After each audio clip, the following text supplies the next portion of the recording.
On episode 25 of the Fitz Take Podcast, we're breaking down the NFL Divisional Round standout stars, diving into Ohio State versus Notre Dame for the national championship, asking if Deion Sanders could actually work in Dallas, and debating whether college players deserve the big bucks that they're getting. What's good, ladies and gentlemen, and welcome into yet another episode of the Fitz Take Podcast. I'm your guy, Jamarcus Fitzpatrick, but you know you can always call me Fitz. That man there is the pride of Connecticut and the pride of South Carolina, Mr. Elijah Nixon. He's not feeling the best right now after his Rams lost there in the divisional round, which we'll talk about a little bit later. Guys, we want to thank y'all so much for those of you that have subscribed to our YouTube channel. We're currently at 632 subscribers.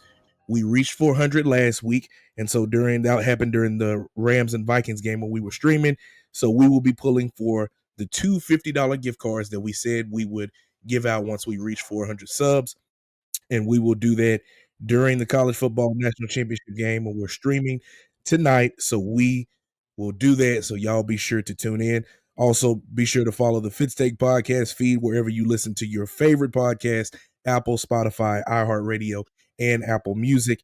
And also be sure to follow myself, Elijah, and my production company, One Way Productions, on social media. All of that will be linked down in the description of this video here on YouTube.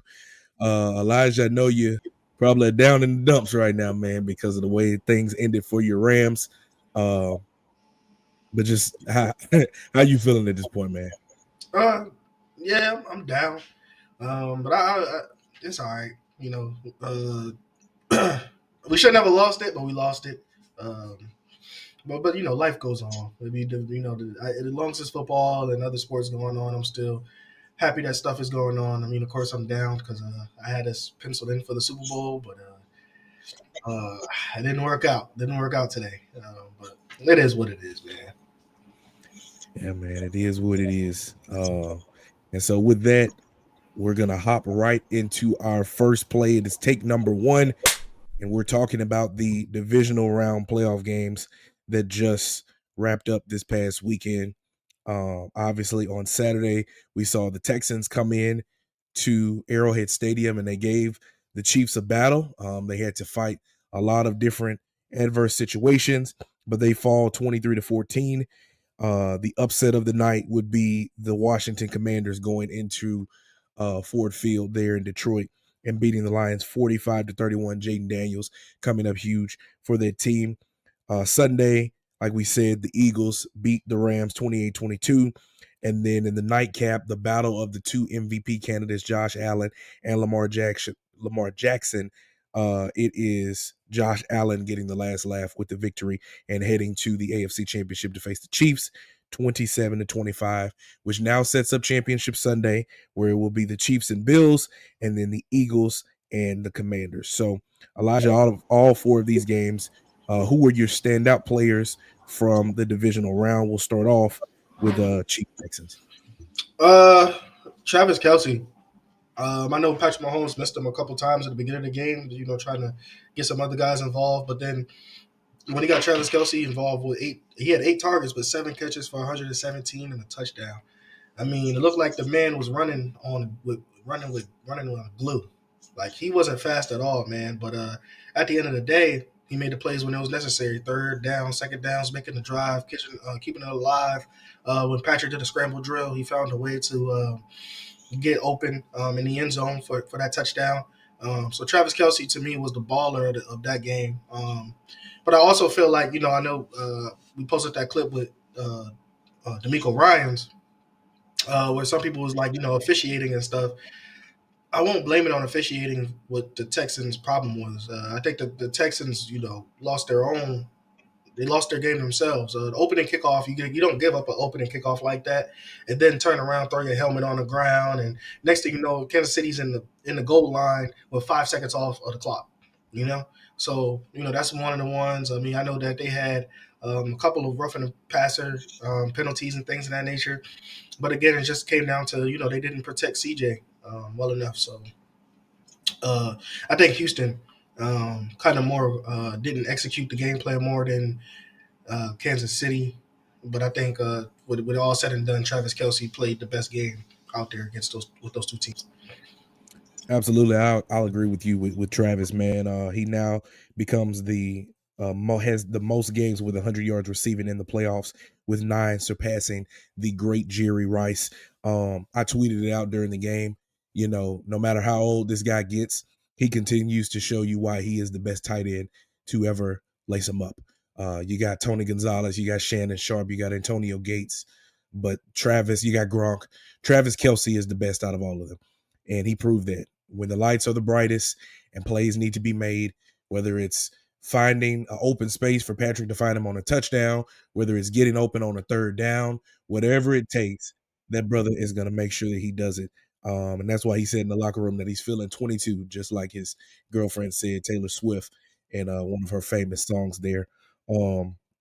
I do believe that if he continues to play this well throughout the postseason, then the Chiefs are going to repeat and he'll ride off into the sunset. I think everything sets up for him perfectly to pivot out of football and go into a full-time career as a media personality. He already has his deal with his brother Jason Kelce for New Heights.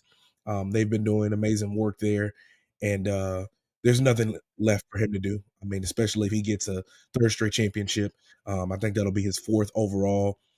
There's nothing else left for that brother to do. The best to ever do it as a tight end, and an amazing career. So if he keeps playing like that, the Chiefs will find themselves in another Super Bowl for sure. Now looking at the Commanders and Lions, I'll start with this one with probably the obvious one. Jaden Daniels tying the NFL record for most wins by a rookie quarterback with 14. Ben Roethlisberger was the last to do it in 2004. He also became the 3rd rookie quarterback in the league's history to win 2 road playoff games. Joe Flacco did it in 2008. Mark Sanchez did it in 2009. Just phenomenal play, man. 299 yards passing, 51 yards rushing, making plays. I think it was a 4th and 2 where, they ran like a play action and he booted the other way, scrambled to get the first down. Whenever you needed to do it, Jaden Daniels came up big. And, it's not a stat, but I think poise for a rookie quarterback is one of the greatest intangible aspects of the game that they can have, because when they're not rattled by anything, yeah, we're playing the number 1 seed. So what? That's the attitude he came in with. Yeah, we're on the road. So what? Yeah, we're the underdog. So what? And when you can go into any ball game in any location and have that attitude, bro, you're unstoppable, because you're fearless. You ain't supposed to be there anyway, so you ain't got nothing to lose, and you can play wide open. And that's what these guys have done. That's why they find themselves in the NFC Championship for the first time since 1991. What you got, E? Man, I mean, as much as I really do, and I did enjoy Jaden Daniels' performance, but it was really a guy on the defensive end, that Mike Serensil, I think they say his last name. 2 picks, 2 picks. He did a great job of playing.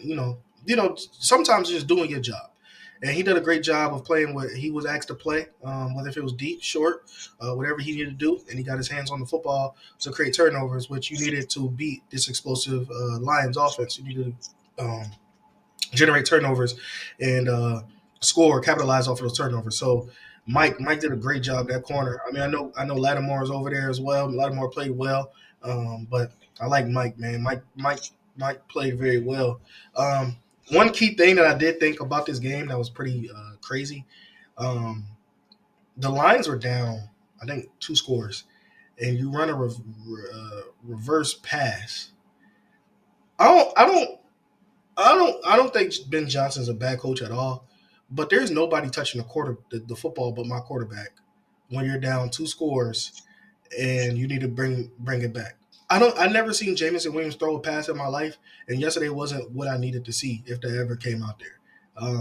Again, I think Ben Johnson would be great as a head coach wherever he decides to go, but I just think that was the wrong play. I think that was an interesting call to me that defined the game a little bit. And Mike was the one to come away with the interception. So you got to tip your hat off to that defense, man. They played very, very well, and I can't wait to see how it plays against Philadelphia next week. Absolutely. And reports have already come out saying that Ben Johnson will not return. He's informed the team that he's going to be taking a head coaching job, and rightfully so, he's earned the opportunity to go out and do that. Now to the game that broke your heart the most. I'll let you start with this one: the Eagles and the Rams. Woo. It was a mixture of things, man. I'm gonna tip my hat off all to the Philadelphia defense. I know Saquon Barkley is like the obvious answer for most because he had 200 yards rushing, 2 touchdowns, and he put the team on his back where he needed to. But all around defense started with Jalen Carter. Jalen Carter did a great job, forcing pressures when he did get the 1-on-ones, getting sacks, getting back there. But also with Brunt, the linebacker, I think he did a great job out there. Cooper DeJean played well. Uh, it's just the whole entire defense, man. I mean, they're number one defense for a reason. They did a great job of, you know, picking and choosing when to blitz their linebackers and when to fill gaps, and stopping our run or stopping the plays that we had, coming up. So that defense, I can't give it to one person. I know Jalen Carter is at the helm of it, so you could say Jalen Carter, but it's just all of them, man. That whole entire defense was something. Yeah, for me, it is the obvious answer, which is Saquon Barkley. That home run touchdown, I think it was 78 yards that he had to put them ahead by 2 scores. That solidified it. His 205 rushing yards is the 5th best rushing total in a playoff game in league history. To come out and do that, that is especially after Jalen Hurts got hurt. Because from that point on, he was the Statue of Liberty. He couldn't do anything. Even when he would boot out, he wasn't a threat to run the football. And so when you become one dimensional like that, he gave up the safety there to put the Rams down. I think they were down by 1 at that point. And I tweeted out, if I'm Nick Sirianni, I'm going up to my offensive line and telling them it's y'all's job to win us this game. And I'm going to Saquon and saying, we're going to feed you as much as we can. And after that, I think it was 8 runs and 3 passes. He iced the game for them, milked the clock, and ultimately punched their ticket to the NFC Championship. And if you didn't have Lamar Jackson and Josh Allen playing the way they were playing, he would be a shoe-in for MVP because obviously the Eagles were already a championship caliber dynasty. But when you add a piece like that with a quarterback that can also move around, gosh, man, it almost makes them unstoppable. The only thing that could potentially be a hindrance to them is if Jalen Hurts can't be as mobile as what he would like in the NFC Championship game. I'm sure the Commanders are going to be looking at that and hoping and praying that he has a little bit of a gimp going there into that NFC Championship game. And then obviously the final divisional round game was between the Buffalo Bills and the Baltimore Ravens. And I know statistically Josh Allen didn't have the best of games, but I got to tip my cap to him, though. He outplayed Lamar in the situations that was given to him.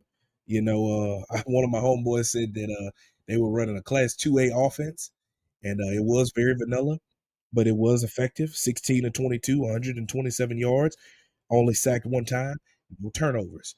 His counterpart across the way turned the ball over twice. The Ravens turned the ball over 3 times.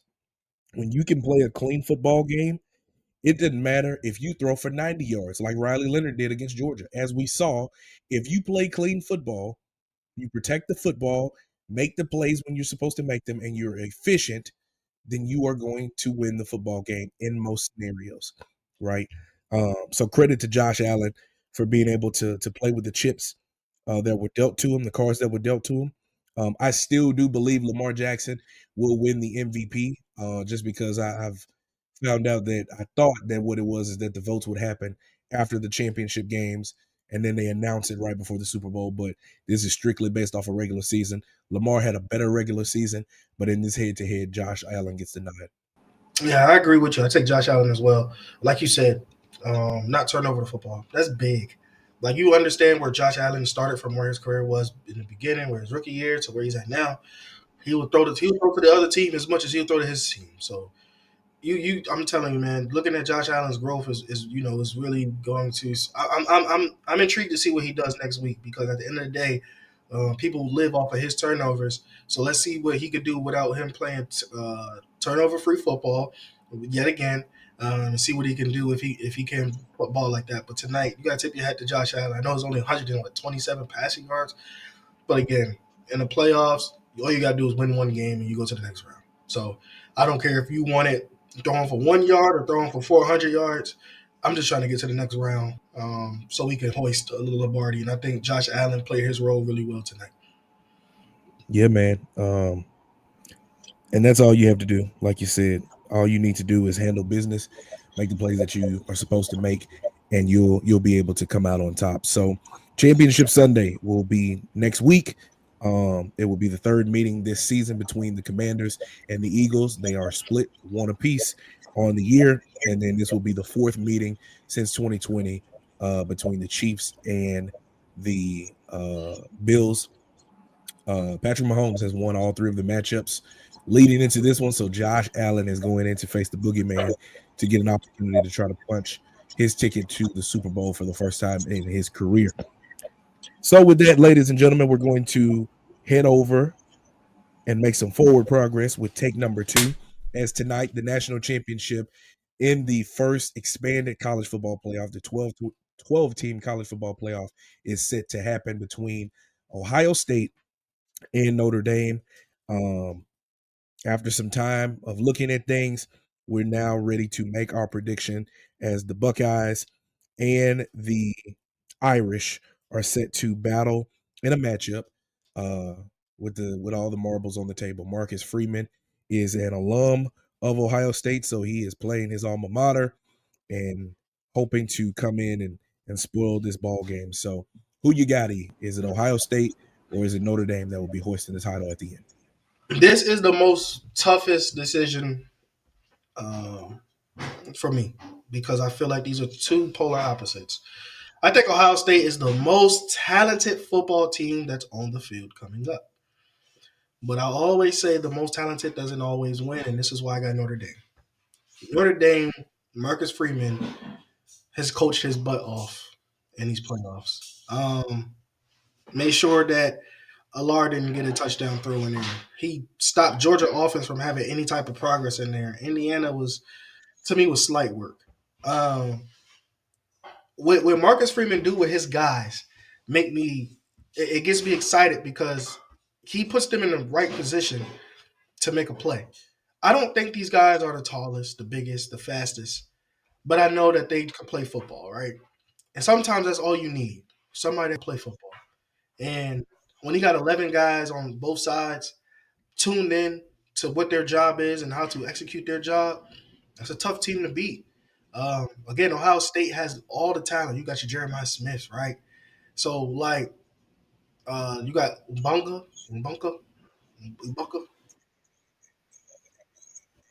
Ibuka. You got those guys, right? But Notre Dame, quote unquote, if you want to put it like that, if they got 11 no names, those 11 no names can make a play, and you remember their name after the winning the championship, and that's all that will matter. So I think it's gonna be a chess match between Marcus Freeman and Ryan Day. Again, football is a funny sport to me because the most talented team doesn't always win, and I think that Notre Dame, who I don't think is talented as Ohio State, pulls off the victory in the national championship in Atlanta. For me, I kind of tossed back and forth on this, even right up until we were getting ready to record the show, because there were so many, even though these teams are very different, their numbers are so similar. Ohio State is obviously the number 1 defense in the country because they've played more games. Notre Dame is number 9. Ohio State has had 16 sacks in the postseason to Notre Dame's 8. Notre Dame beats them in the turnover margin, plus 17. And they have the most turnovers gained during this season with 32. But to me, I know Marcus Freeman is going to encourage his guys and is going to coach his guys to be who they are, which is a team that likes to play man-to-man defense. And if you're going to do that with Jeremiah Smith, Quinshawn Judkins, Travion Henderson, Emeka Ibuka, and all of those skill guys that they have, and you look at the fact that, like I said, Ohio State is rushing the passer at a high rate, and I think they have more sacks on the year than what Notre Dame has. I think that it's going to put his guys in a lot of compromising situations, and Will Howard is just going to have to make the right throws and just give those guys an opportunity to make plays. And so for that reason, I am going to pick Ohio State. I truly think the only way that Notre Dame will win the game is if they put in a few concepts where they show a look of man and then switch into zone. If they go straight man, like as much as they do, it's going to be a long night. It's going to be a really long night. I'm talking potentially TCU, Georgia, long night if it's straight man across the board. But we shall see who comes out on top. We will be streaming during the national championship game. And like we said, we will be pulling for the two winners of the $50 gift cards as Ohio State and Notre Dame are set to duke it out for the national championship. All right, guys, we're now going to go ahead and fly out with take number 3. As earlier this past week, we saw Jerry Jones, the owner of the Dallas Cowboys, reach out to Colorado head coach and former Dallas Cowboy Deion Sanders and inquire to him about potentially being the head coach of the Dallas Cowboys. Soon after that happened, Adam Schefter reported and released a statement from Deion Sanders saying, quote, "To hear from Jerry Jones is truly intriguing or delightful, and it's intriguing. I love Jerry and believe in Jerry, and after you hang up and process it and think about it, it's intriguing. But I love Boulder and everything there is about our team, the coaches, our student body, and the community." Ed Warner tweeted 2 days after that regarding Deion Sanders, "I'm being told that he would almost certainly accept if Jerry Jones offers to make him the next Cowboys head coach, that those are around him are encouraging him to pursue it, and that Jones is enamored with the idea." As we pushed forward through the week, reports then started coming out saying that no interview had been set up for Coach Prime, an official interview. Obviously, the Cowboys are later in the game in interviewing people because of how long they waited and the debacle situation with Mike McCarthy no longer being their leader. So regardless of how this turns out, we're talking about the topic because it's Coach Prime and it's Jerry Jones and it's the Dallas Cowboys. Elijah, do you believe Deion can be the right fit in Dallas? How do you feel about the potential of this happening there in the Big D? I don't think he's the right fit, and I don't like him going to Dallas at all. I think Deion personality is too big. He runs he runs his program how he wants to run his program. Jerry Jones want to run his team how he wants to run his team, and Deion being a players first coach doesn't mesh well with somebody who thinks they just own the team and I can do whatever I want. So I think with Jerry Jones personally, he should just go ahead and find somebody he can go and run over. And I think Deion should just coach Colorado one more year, and then I don't know, cough cough. If the Giants have a bad year and they draft Shador, cough cough. Brian Dable's probably out of there, cough cough, and you're probably a Giant. I didn't say that, but I think that's what's going to happen. I don't think the Dallas Cowboys is the right fit for Deion. I think with this is who I really think Dallas will go after. I think there's going to be a bidding war between Vegas and Dallas for Ben Johnson, and I think also Robert Saleh is going to be the guy also that they look up in Rex Ryan. I think those are the three candidates to me. Other than that, I don't see Deion doing anything of taking a back seat. Deion never took a back seat. Why would he take a back seat now? And I think that he should honestly consider something of just staying with one more year. And if you want the opportunity to coach your son, it will happen next year. Wink, wink. If things don't go right with Brian Dable and the Giants. Yeah, man. I've said it before and I'll say it again. Jerry Jones is single-handedly ruining the Dallas Cowboys and everything that it's about on the field. If you're talking about business, if you're talking about dollars and cents, if you're talking about building a brand and all of those things, Jerry Jones is the man to do it. But when you're talking about owning an organization and undermining, belittling, and making it seem like I own y'all gonna do what I say type of atmosphere, he is also the perfect man to make sure that happens. And those two personalities just ain't gonna work out, bro. Because Deion probably gonna put his arm around him and say, "Look, Jerry, I know what I'm doing. I'm in the Hall of Fame. I won Super Bowls. I'm the best corner to ever play the game." And he gonna say, "You work for me.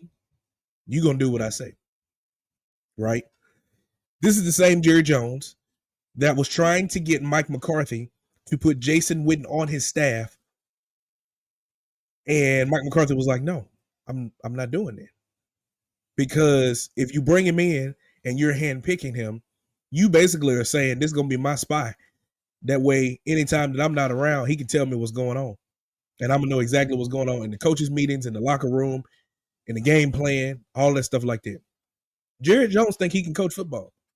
Jared Jones think he know how to win a championship. The problem is he obviously don't, or he would have a headset on. That's why you wear the suits. That's why you wear the ties. That's why you sit in the skybox. So stay in the skybox. If he wants Deion in Dallas, he gonna have to stay in the skybox. But because Jerry Jones is too bullheaded, because he's too arrogant, because he's too egotistical, and believes that his way is the best way, despite the fact that the Cowboys have now the longest drought of teams to not make it to the NFC Championship after the Commanders punched their ticket, with it being 91 being the last time, the Cowboys are now one of the worst teams in the NFL because of that.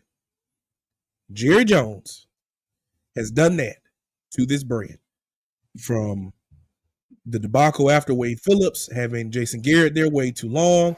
You bring in Mike McCarthy, Kellen Moore, all of these things like that. It ain't gonna work. It ain't gonna work. Deion Sanders does not need to go to Dallas. And when you think about it from a number standpoint, if he goes, he's already went on public record on Good Morning America and on $1 Million Worth of Game saying, if I coach in the NFL, I have to coach both of my sons, meaning Shador and Shiloh. In order for him to do that, you're going to have to get rid of Dak Prescott, because he's sitting on a deal where he signed for $60 million a year, which means that you're going to have to trade him, which means you're going to have to trade him to a team that's going to be willing to take on his contract and also give him an extension when it's time to give him another extension, which will probably be upwards towards $70 million a year. So there are some teams that need a quarterback, Browns, Titans, all those things like that are in a position to do that. But are they in the position or willing to do business with you, Jerry Jones? Are they willing to do that? I think that it would be a disaster if Deion went to Dallas, which is why I don't think he will end up going to Dallas. I think he will stay in Boulder for another season and kind of let the chips fall where they may, kind of like you said, E, and go from there. Who knows where Shador will end up? You know, there have been a lot of talks of him slipping in the draft and people saying that he's not a top pick and all of those things like that, all of those different narratives. And, Deion popped up on his podcast and said, the reason they're saying that is because they want you to slide to them so they can draft you. So we shall see. Deion is intrigued by it. He says that he loves Boulder and they've done things to make it worth his while. He has a 5-star quarterback committed there, signed there on campus, and Julian Lewis. So we'll see if that brother sticks around, and we will be hoping that Dallas is not his landing spot in 2025. Yeah. And with that, guys, we're going to close out the show with our Fitz Take. Quinn Ewers, the Texas quarterback, recently declared for the NFL draft. His agent came out and said that. But before that, he reportedly was offered an $8 million deal to enter the transfer portal and go to another team.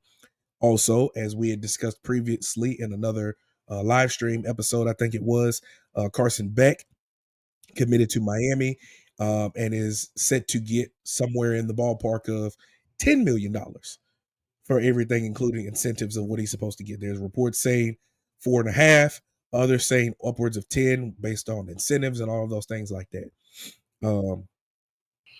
Elijah, do you believe that these college players truly deserve the bag that they're getting, or do you think that these guys are getting overpaid? I hate to say this because, telling people what they deserve and they don't deserve is that's beyond me. But I will say this. College football need to put a cap on it.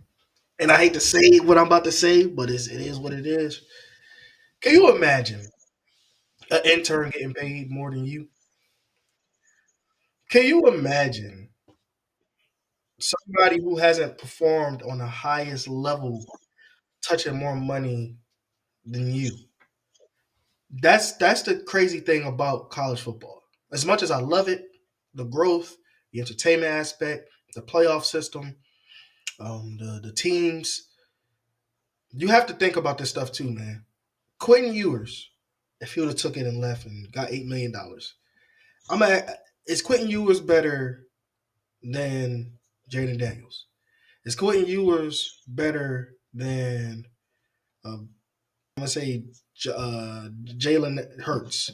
Is Quentin Ewers better than some of these guys that's in the league? Like, no, he hasn't even got to the big stage. And as much as we talk about Dak Prescott getting all this money, he didn't get to the big stage.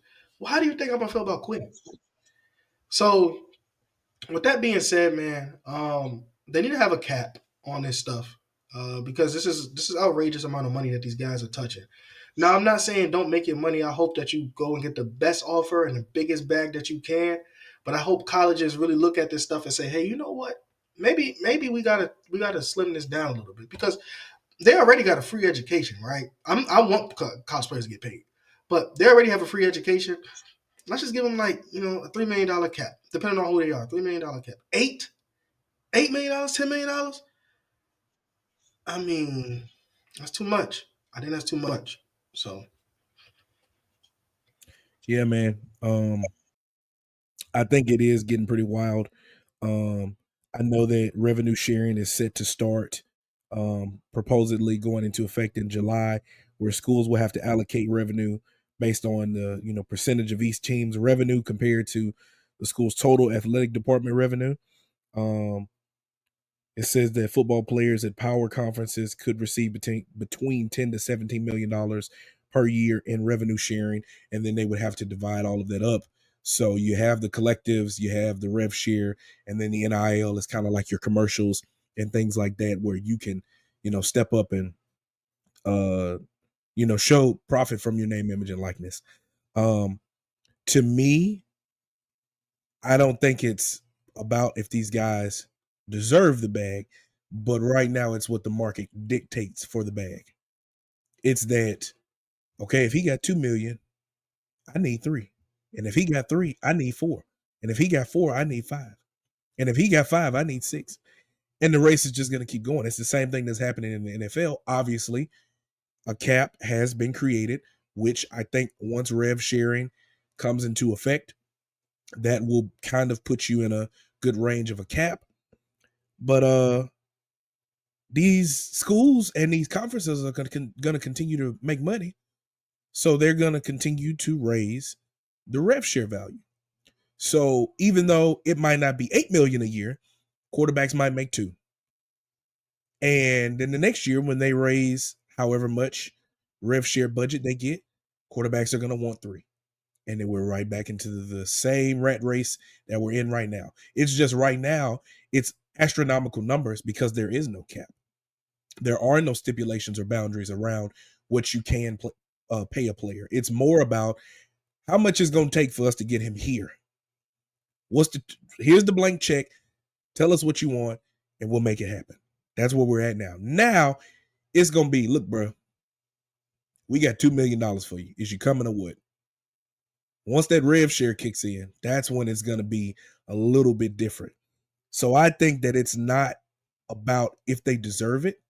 It's what the market dictates for. It's free agency. If the market says a running back is worth $750,000, you better believe if I hit the portal, I want $1 million. Especially if my numbers are better than whoever is making $750,000. So by numbers, Quinn Ewers got his team to the semifinals twice. By numbers, Carson Beck got his team to the playoffs. And all of these other things, even though he was hurt once, they played against Notre Dame. So by those numbers, the market value says, hey, bro, get that man his money. I think once rev sharing comes into effect, and I think once this thing kind of can, get bottled up. We'll see a little bit more of a condensed amount of money that these guys will be able to receive. But they still gonna get some bags. It might not be Louis, but it's gonna be Coach. It's gonna be a bag. They still gonna get a bag. You feel me? So we shall see.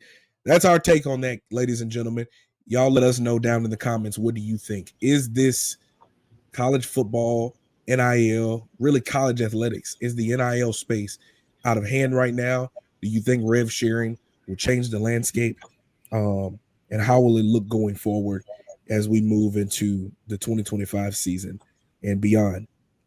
E, you got anything else, man? No, man. Just a night of disappointment, but it'll be all right. I can't wait to see how things unfold in the NFC AFC Championship game, so we can see who we could possibly watch in the Super Bowl in New Orleans. So Absolutely. That's what I'm looking forward to. Hopefully, I can see. Well, we got 4 good quarterbacks, so we'll see good quarterback play. So that's what I'm interested about. No doubt about it, man. And like we said, we will be streaming the national championship game between Ohio State and Notre Dame. We will be doing a play-by-play cast type deal, as we would not be showing the game because we don't want to get flagged or anything like that. So tune in with us later tonight. If you've watched this episode dropping at 2:00 already, and this is your notice to go ahead and watch us later tonight on our YouTube channel and on Twitch as well. Once again, ladies and gentlemen, thank y'all for subscribing to the Fitz Take Podcast YouTube channel. If you haven't, go ahead and hit the bell down below if you made it to this point in the video, as we are at 632 subs as of us recording this video. Also, be sure to follow the Fitz Take Podcast feed wherever you listen to your favorite podcast: Apple, Spotify, iHeartRadio, and Apple Music. And also be sure to follow myself, Elijah, and my production company, One Way Productions, on all of our social media platforms. All of that will be linked down in the description of this video on YouTube. And with that, guys, signing out for Elijah Nixon, I'm Jamarcus Fitzpatrick. We'll see you guys later tonight.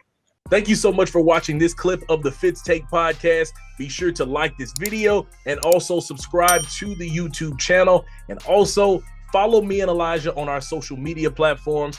They will be linked down in the description. And remember, every episode of the Fitz Take Podcast will air right here on the YouTube channel every Monday at 2 p.m. Thank you so much for watching, and we'll see you next time.